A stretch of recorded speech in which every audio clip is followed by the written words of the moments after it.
ঝড় উঠেছে বাতাস আজকে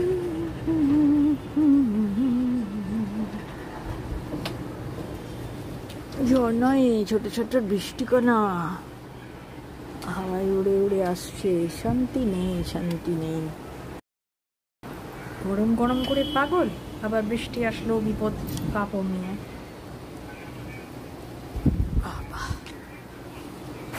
নেমে গেছে, নেমে গেছে। আরে বাপরে, নেমে গেছে, নেমে গেছে বৃষ্টি, নেমে গেছে। ও মাই গড,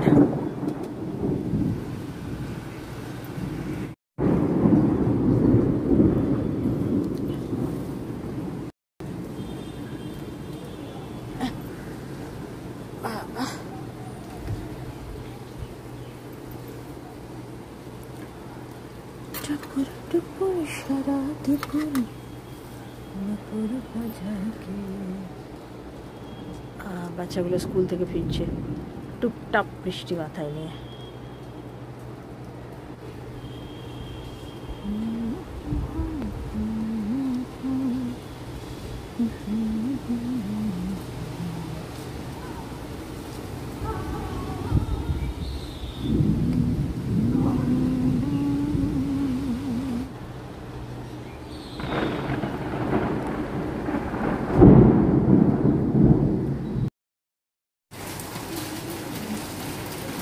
ঝড় ঝড় মুখর বাঁধার দিনে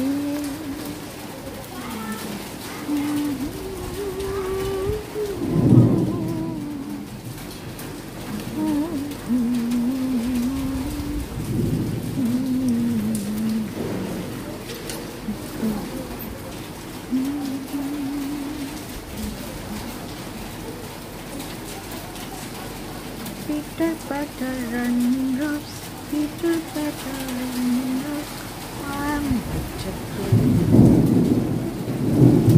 আমি না গাছগুলো বলছি, গাছগুলো ভেজে গেছে।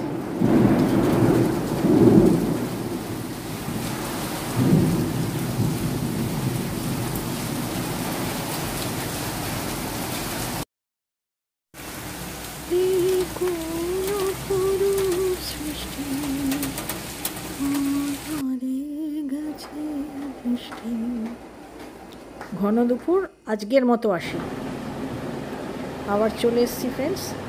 এটা নেক্সট ডে মর্নিং, একদম মধুবন্তীর ঘর থেকেই আজকে আমি স্টার্ট করলাম। গতকাল কেমন বৃষ্টি দেখালাম।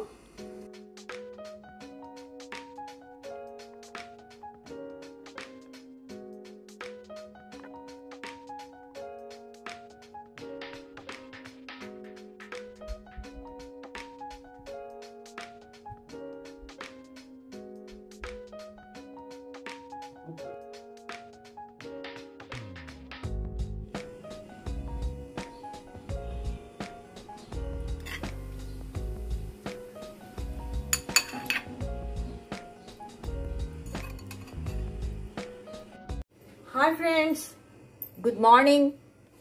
চলো আজকে দেখিয়ে দিই তোমাদের কি কি রান্না হবে, কতটা কি শেয়ার করতে পারবো জানি না। এই লং টাইম সবিতা কামাই করছে, খুব শরীরটা অসুস্থ হয়ে গেছে, আর গরমটাও তেড়ে পড়েছে। কালকে অতটা বৃষ্টি হলো, তারপরেও প্রচন্ড গরম, প্রচুর রোদ উঠেছে। আলু কুমড়োর ডালনা হবে।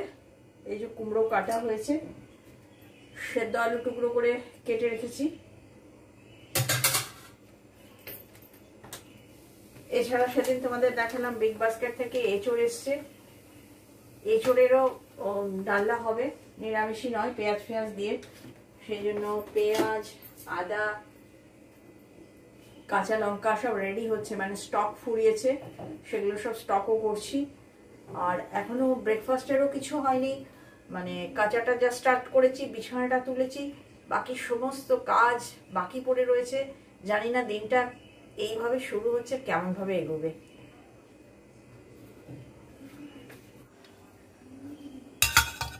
ওই দেখো ফিশ বক্স পড়ে আছে, মাছও হবে, মাছের ঝাল করতে হবে আজকে। শেষরাজি বলেছে, মানে সর্ষে দিয়ে।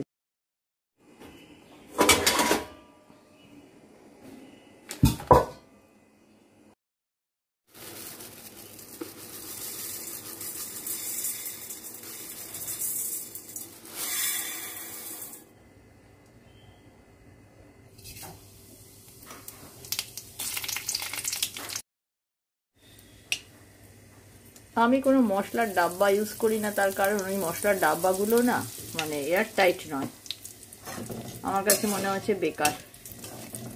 মশলাগুলোর যে সুগন্ধ সেটা জলদি নষ্ট হয়ে যাবে।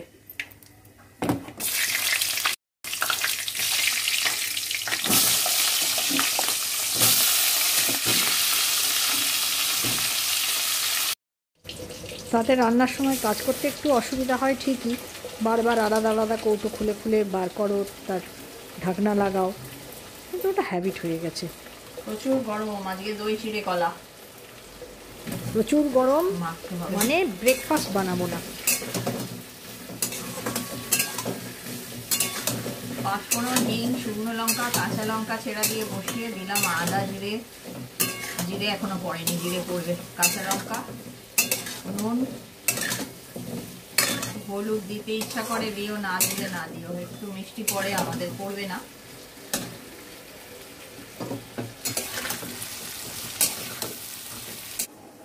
কাঁঠালি কলায় বেরিয়ে গেছে বীজ। আমাদের চিড়ে মাখায় তো কোনো মিষ্টি পড়ে না, দইটা তো এমনি সাদা দই, তাই জন্য আজকে ঠিক করেছি অল্প কটা কিশমিশ দেবো। আর শেষ চ্যাটার্জিরও মানে ডাইরেক্ট চিনি খাওয়া হলো না, ফ্রুক্টোজ থেকে ভেঙে গ্লুকোজে যেতে টাইম নেয়। খেতে শুরু করে দিয়েছিলাম, শুরু করে মনে পড়লো যে তোমাদের সঙ্গে শেয়ার করলাম না তো মাখাটা। তো যাই হোক, এই দেখো সমস্ত বীজকে বার করেছি, বেছে তারপর মেখেছি।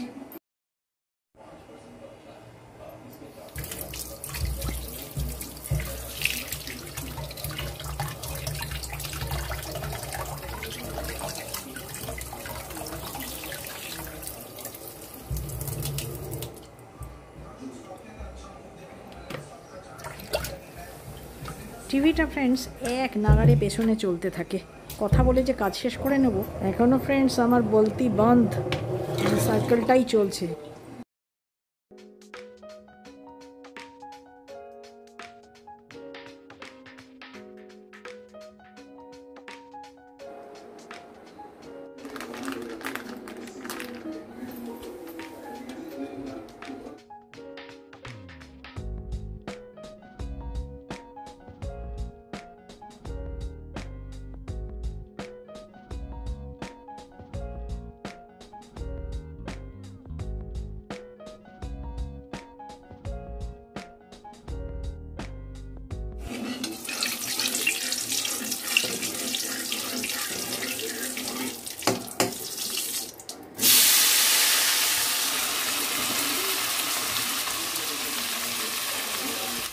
আগে একরকম এঁচড় পাওয়া যেত না, যার ওই তলার দিকের পোর্শনটা বড়, ওপরে ফুল ফুল অংশগুলো কম, ওই এঁচড়টা আমি দারুণ রান্না করতাম।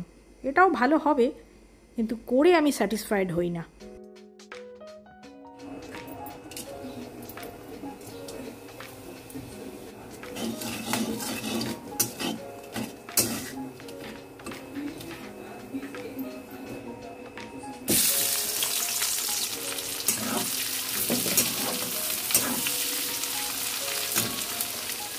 ওই এঁচড়গুলো আগে একটু সেদ্ধ করে নিতে হতো, আর এরকম ভেঙে ছড়িয়েও যেত না, লুকসটা বড় সুন্দর আসতো।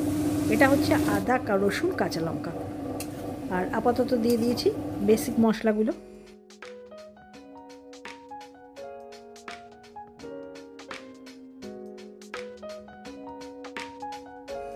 যেহেতু মশলার সঙ্গে রসুন আছে সেই জন্য টমেটোটা বেটেছি আমি আলাদা, ওটা পরে দেবো, কারণ টমেটো একসঙ্গে দিয়ে দিলে দেখবে একটু কষা কম যায়। যাদের তেলের হাত খুব বেশি তাদের কথা আলাদা, তো এই রকম কেসে আমি টমেটো আলাদা করে বাটি, ওটা সব কষা যখন হয়ে যায় তারপরে আমি ওটা মেশাই। যাই হোক, এঁচোড় কাহানি শেষ, এঁচোড় চলে গেছে কুকারে।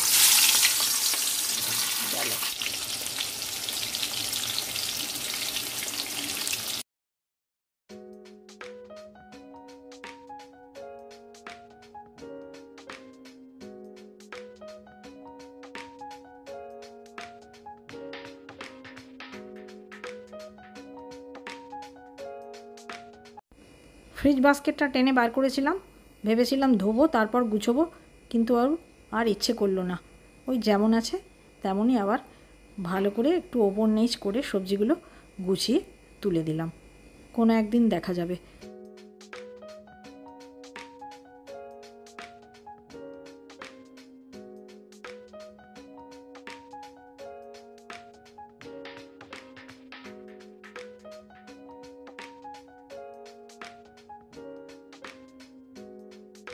ইউটিউব করতে গিয়ে একটি লাভের লাভ হয়েছে, সেটা হচ্ছে কি আমি এক হাতে পারদর্শী হয়ে উঠেছি।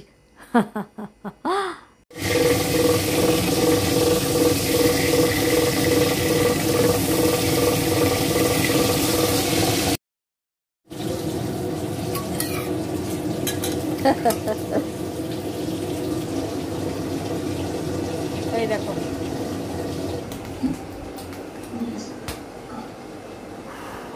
গরম হোক। বাপরে বাপ, টিভির জ্বালায় গানটা কেন কালা হয়েছে বুঝতে পারছো?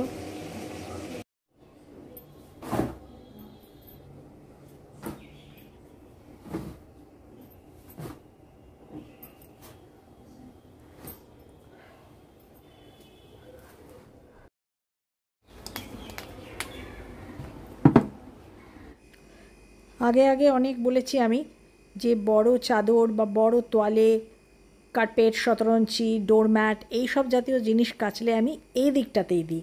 তার কারণ হচ্ছে এই দিকটায় আমার গাছ নেই, সেজন্য না মেলতে সুবিধা হয়, বা নিজের শাড়িতে মার দিলে এই দিকেই মেলি আমি। আর এটা যেহেতু পেছন দিক, যত ন্যাতা কানিও এই দিকে মেলি।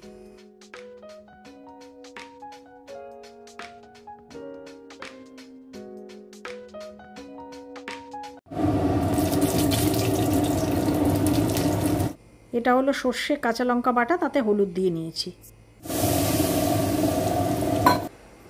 বড় জার থেকে হলুদ আমি ছোট জারে করছি, মানে ছোট কন্টেনারটা নিয়েই আমি রান্না করি, মানে ওইটাই বারবার খোলা পড়ে, আর বড়টায় হাত পড়ে না। যেদিন রিফিল করি সেদিনই হাত পড়ে।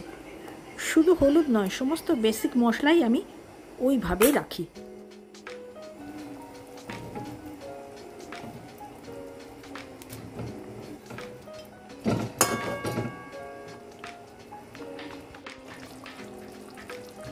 একদম সুপার মাছের ঝাল। সিএস চ্যাটার্জি ভ্যাকুমিং ধরে নিয়েছে, মানে ঘড়ির কাঁটা 12টার দিকে যাচ্ছে মনে হয়। সিএস চ্যাটার্জি ভীষণ পাংচুয়াল। আর তাছাড়া এখন তো তোমাদের বলেইছি ভ্যাকুমিংয়ে একটা প্রবলেম হচ্ছে, মানে পুরো ঘরটা একবারে হচ্ছে না, একটা ইউনিট করে নেওয়ার পরে আবার তাকে চার্জে দিতে হচ্ছে।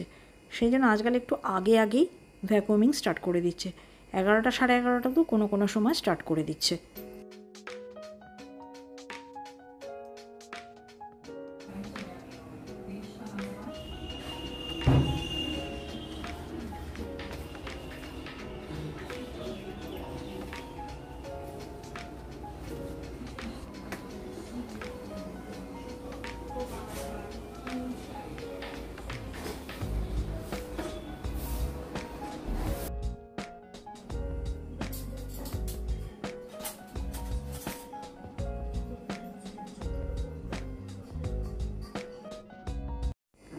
এই মুহূর্তে মধুবিন্দুর স্নান সব হয়ে গেছে, ওর যা যা কাজ ও সব মিটিয়ে ফেলেছে। ওর এক্সারসাইজ করা, ওর পেন্টিং করা, জামা কাপড় গুছিয়ে দেওয়া, এখন বাসন গুছিয়ে দিচ্ছে। আজকের ব্লগটাও একটু লেন্দি হয়েছে, তার কারণ হচ্ছে আজকের দিনটা মানে একদম রাত পর্যন্ত আমি তোমাদের সঙ্গে আছি। একটু কষ্ট করে দেখো ফ্রেন্ডস, হয়তো বোর লাগবে, আবার কারুর নাও লাগতে পারে। যারা নতুন তাদের বোর লাগবে না।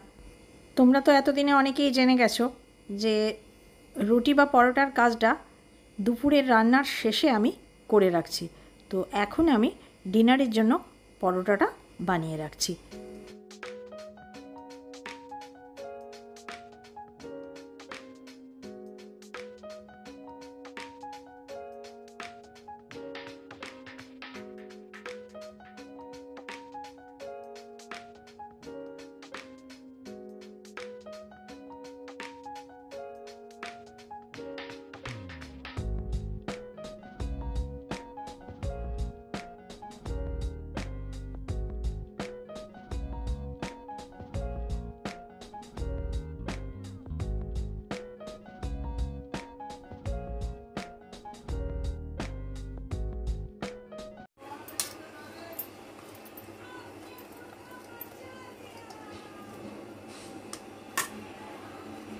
এই ডায়াবেটিক কন্ট্রোলারটা আমাকে না নাস্তা নাবুদ করে ছেড়ে দিয়েছে।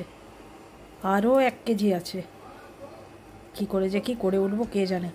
তাতে যাই হোক, আমি একটু এমনি আটাও এখন মেশাচ্ছি, মিশিয়ে গরম জল, হালকা ময়েন, কত কাণ্ড যে করছি।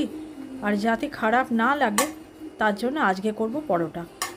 যদিও ওদের খেতে নাকি বেশ ভালোই লাগছে, কিন্তু আমি কোনো রকম জব স্যাটিসফিকেশান পাচ্ছি না ভাই। আর আমার একটা ব্যাড হ্যাবিটই বলো বা গুড হ্যাবিটই বলো, সেটা হচ্ছে গিয়ে রুটি বা পরোটা করার আগে আশপাশ একদম ফাঁকা চাই, নয়তো অল্প জায়গার মধ্যে না আমি কাজ করতে পারি না। সেই জন্য আমি রান্নাঘর করে নিই একদম পরিচ্ছন্ন ফাঁকা, মানে ক্যাসারোল, রুটি বেলার সরঞ্জাম আর ওই তাওয়া, টোস্টার এইসবই থাকবে, আর কিছু না রাখলেই ভালো। আর আমাদের রান্নাঘরগুলো দেখেছো তো কত ছোট, নয়তো কী হবে, ওই ক্যাসারোলে তাওয়া লেগে পুড়ে যাবে, জায়গারও হবে, নয় নিজেরাই ছ্যাঁকা খেয়ে মরবো। ভেতরটায় দেখো জলের খুব স্টেন পড়ে গেছে, পরিষ্কার করলেও পরিষ্কার হচ্ছে না, ওই দাগটুকু রয়েই যাচ্ছে। এটা যদিও কিছু বাজার ফাজার করে গিফট পেয়েছিলাম, আর হয়েও গেল অনেক দিন, 6-7 বছর তো হবেই, আরও বেশিও হতে পারে। এখন বাজারে কত সুন্দর সুন্দর এই ইলেকট্রিক কেটল বেরিয়েছে, দেখে লোভ হয়, কিন্তু জায়গার এত অভাব যে কিনতে ইচ্ছে করে না।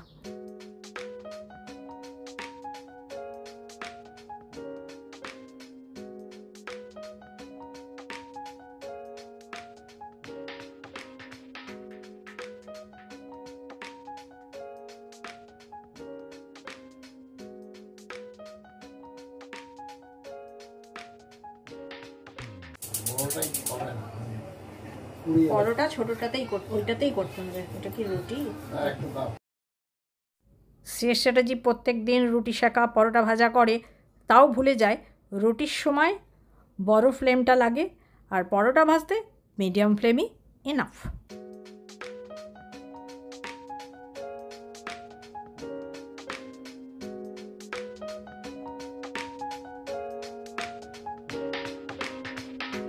মাঝে মাঝে যেন আমার মনে প্রশ্ন আসে যে এই কাজগুলো করে আমি কাকে দেখাই।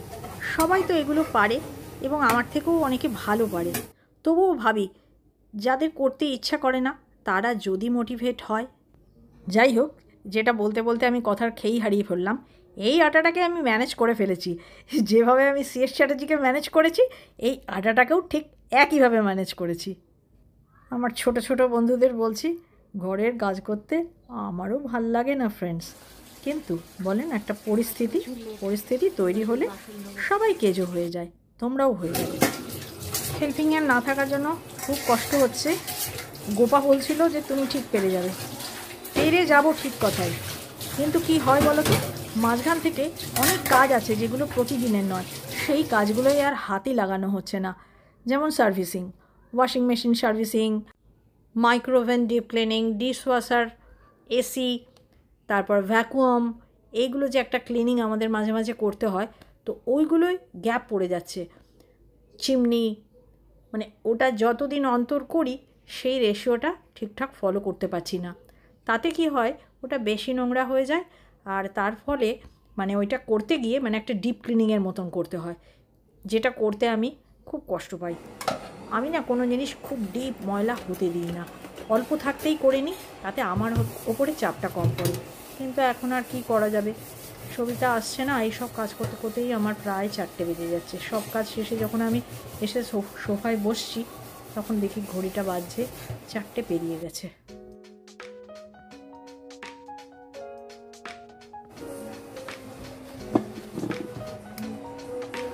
দশ মিনিট ভিজুক, তারপরে আরেকবার ঘষবো, কারণ ওদের খেতে বসিয়ে দিয়েছি, প্রচুর বেলা হয়ে গেছে, প্রচুর 1:30টা বেজে গেছে। অনেক বাড়ির ছেলেরা মনে করে যে ঘরের কাজ মানে রান্না করাই মেয়েদের কাজ, আর কি কাজ আছে।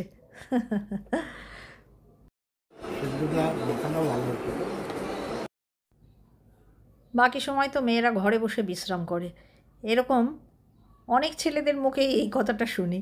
তোমাদের আর কি কাজ, তোমরা তো শুধু রান্না করো। নিউ জেনারেশন এটা বেশি বলে, পুরনো লোকেরা নয়। শেষ চ্যাটার্জি চলছে এখনও ঢ্যাঁড়স, মধুবন্তী ঢ্যাঁড়স শেষ করে পেঁপে কুমড়োয় হাত দিয়েছে, এরপর আছে এঁচোড়, আর মধুবন্তীর চিকেন ছিল, আজকেই শেষ করবে, আর তার জন্য নিয়েছে দই। আর আমাদের তো জানো মাছের ঝাল করেছি।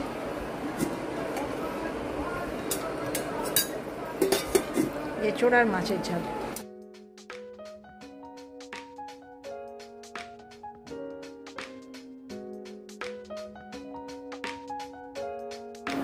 এঁচোড়ে নাকি নুন কম হয়েছে মধুবন্তী বলল, তবে কুমড়োটা ফার্স্ট ক্লাস হয়েছে আমি জানি, ওটা উল্টোবেলায় পরোটা হয়েছে। যদিও মধুবন্তী খায় একটু নুন চড়া, গন্ধ যা বলছে তাতে মনে হচ্ছে এঁচোড় হয়েছে অতি উত্তম। দই ছাড়া মধুবন্তী সাধারণ চিকেন খায় না, আর ওইটা হচ্ছে আমার চাটনি, পরে বেরোবে। আমারও যত বেলা হতে থাকে আমার ঠাকুরেরও তত বেলা হতে থাকে জল পেতে। আনন্দ গান বাজে সে গান কবে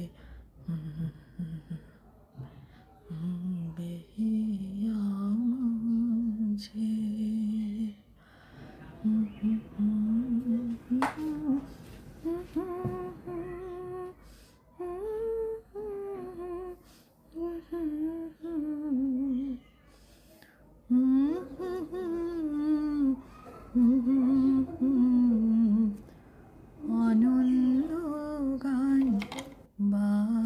ভালো লাগছে না, ভালো আমি বললাম যতটুকু খাবি খা, তারপর ছেড়ে দে। কথাটা তো কেটে গেছে ফ্রেন্ডস, তোমরা বুঝতে পারলে না। মধুবন্তী কুমড়োর তরকারি দিয়ে পরোটা দিয়েছি, বলছে ভালো লাগছে না, বেছে বেছে আবার আলুগুলো দিলাম। আজকেই প্রথম হলো যে ওর জন্য আলাদা কিছু আমি করিনি, ওই কুমড়োর তরকারি পরোটাই ওকে দিয়েছিলাম, ও খেতে চাইছে না। যাই হোক, বেছে বেছে আলুগুলো দিলাম আর কুমড়োগুলো তুলে নিলাম। এদিকে বই ওদিকে বই, কটা বাজে দেখো, শেষের যে এখনো ফেরেনি। কটা বাজে? 10:10। সকলের ডিনার মিটে গেছে, আর এটা হচ্ছে আমার থালি। তাহলে ফ্রেন্ডস, এই ডিনারের সঙ্গে সঙ্গে আজকের ব্লগটা শেষ করলাম। বাই।